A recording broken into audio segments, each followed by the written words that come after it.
ازيكم يا شباب. اهلا بكم في قناه The Agronomist المهندس الزراعي.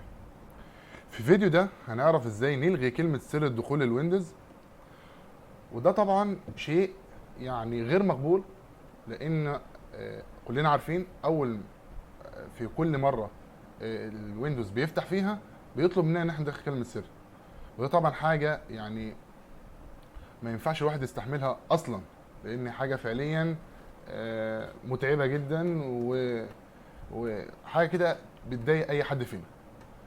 فطبعا الحاجات دي ممكن تحصل مثلا اما انت بعد ما ثبت الويندوز و حبيت تعمل كل سر كحمايه للويندوز، فانت دلوقتي مش عارف تشيل كلمه سر ديت. طبعا جربت كل الطرق ومش عارف، او وانت كنت بتثبت الويندوز ضغطت على زرار ان انت تدخل الايميل بتاعك، ايميل على مايكروسوفت وكده، وفيما بعد ادى ان انت تعمل كلمه سر للكمبيوتر او جهاز البيرسونال كمبيوتر بتاعك، و عمل لك الباسورد على الويندوز. فالنهارده هنشوف مع بعض ازاي نلغي كلمه السر دي. تابعوا معايا. دلوقتي اول حاجه هندخل على السيتنجز من خلال قائمه البدء، الاعدادات، وبعد كده نروح على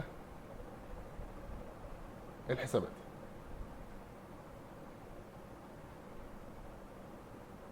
بعد كده هندخل على خيارات تسجيل الدخول،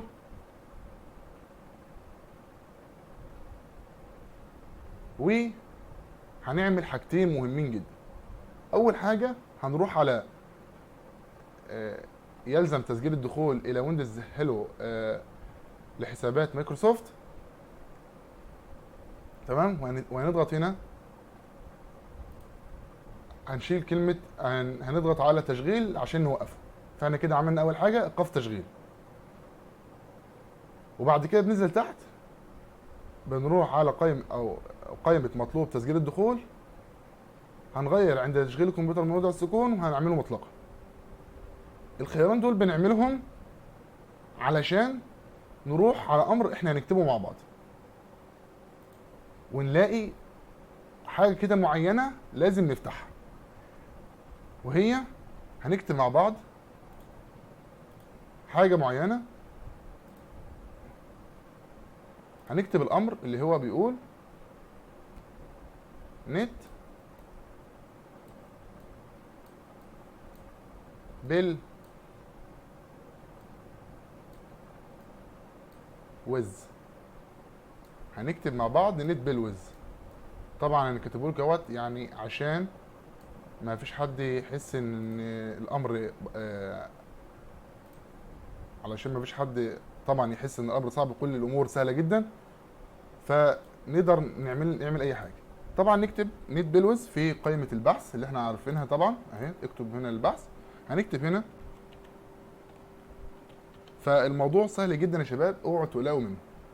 فنضغط هنا عادي. فمن خلال الحاجتين اللي احنا لسه عاملينهم قبل كده، فظهر لنا المربع ده اللي هو يجب على المستخدمين ادخال اسم المستخدم وكلمه سر لاستخدام الكمبيوتر. طول ما المربع ده معمول عليه علامه صح، يبقى انت حضرتك لازم اول ما تشغل الجهاز الكمبيوتر، لازم عشان تدخل وتستخدم الكمبيوتر لازم تاخد كلمه سر. فاحنا عشان نشيل الموضوع ده بنضغط، بنشيل علامه الصح دي. المربع ده كله كده مش هيكون موجود، مش هتلاقيه خالص الا لما تعمل التريكتين اللي فاتوا.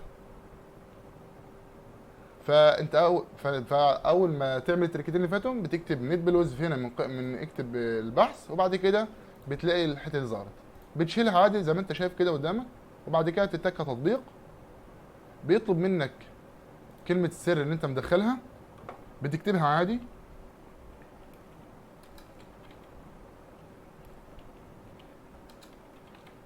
وبتتك موافق. كانت الخطوه الثالثه ان انت تشيل كلمه علامه الصح من هنا. بعد كده يبقى احنا كنا عملنا 3 خطوات. رحنا على الاعدادات، ورحنا على خيارات تسجيل الدخول، طبعا من خلال الحسابات بنروح على خيار تسجيل الدخول، وبنعمل عمليه ايقاف التشغيل في الزام تسجيل الدخول، وبنعمل هنا بنغير هنا لمطلقا في مطلوب تسجيل الدخول.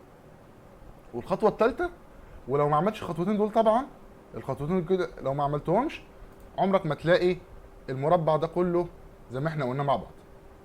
فبعد كده بنشيل العلامه الصح ديت، وبنتك تطبيق، وهيطلب مننا ان دخل كلمه سر، وزي ما في الفعل كده دخلنا ايه، دخلنا كلمه سر والعلامه اتشالت. بعد كده بنروح على الاعدادات، وبرضه بنروح على الحسابات، ونروح على خيارات تسجيل الدخول، ونروح على رمز بن لويندوز هيلو. بنضغط هنا ازاله، وبعد كده ازاله تاني. بيطلب مني كلمه المرور الخاصه بحساب مايكروسوفت اللي كنت دخلته على الجهاز، فبكتبه عادي.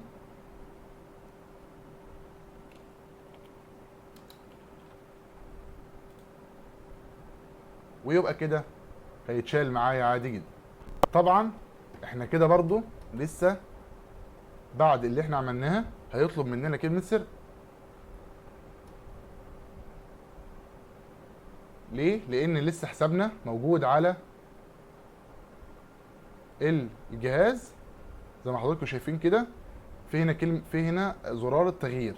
معنى كده ان معنى ان زرار التغيير موجود، يبقى لسه لما ندخل تاني بعد ما شلنا باسورد من هنا هيطلب مننا تاني ان احنا ندخل كلمة سر علشان ندخل على نعرف نستخدم الجهاز بتاعنا. فطبعا كلمة سر تتشال دي ازاي؟ عادي خالص، سهلة وبسيطة. نروح على معلومات، ونروح هنا تسجيل بدخول بحساب محلي بدلا من ذلك، ونتك التالي هنا، ونتك كلمة سر بتاعت الخاص بالايميل مايكروسوفت، ونضغط موافق، ونضغط التالي. خدوا بالكم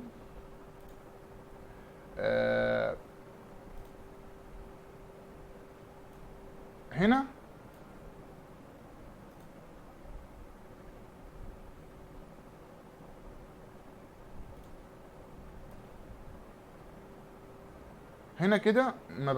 هنا كده بسيبها فاضيه عادي زي ما هي عادي خالص، وهنا ما بكتبش حاجه، تمام، وهنا كذا برضو ما بكتبش حاجه، وهنا ما بكتبش حاجه. يعني من الاخر كده بسيبهم فاضيين زي ما هم. وبعد كده بروح على التالي، وبتك تسجيل الخروج والانهاء.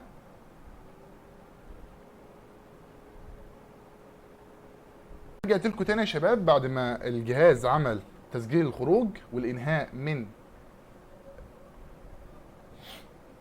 عمليه الغاء كلمه سر نهائي، وين الجهاز يطلب مني تاني كلمه سر، سواء كان كلمه سر دي متعلقه بريد بتاع مايكروسوفت، او حتى كلمه سر المتعلقه بالجهاز فقط. فكده ما عادش الجهاز تاني يطلب مني اي كلمه سر وانا بدخل وانا بدخل على الجهاز بتاعي واستخدمه، فيكون استخدامه له بشكل مباشر بدون استخدام كلمه سر نهائي. وطبعا هنروح على الاعدادات ونتاكد ان كل حاجه تمام، وهنروح على خيارات تسجيل الدخول عادي. هنلاقي ان عندنا رمز الهيلو مفيش موجود دلوقتي، ولا فبيطلب مننا تاني كلمه مرور اللي هي دي. طبعا احنا شلناها من خلال هنا كان المره اللي فاتت كان في كلمه اداره، لان طبعا كان في كلمه مرور ديت. وطبعا دلوقتي ما عادش في كلمه سر طبعا، فبقت زرار الاضافه ده ملغي خالص اهوت. وطبعا يكون كده انتهينا من درس النهارده. حبيت اشاركه معاكم لان فعليا انا واحد من الناس اللي تعبوا جامد في موضوع كلمة سر وازاي اشيلها، فكنت لازم اشارك معاكم التجربة واعرفكم ازاي خطوة بخطوة وكل المشاكل اللي تقابلكم وازاي تحلوها بنفسكم. والسلام عليكم.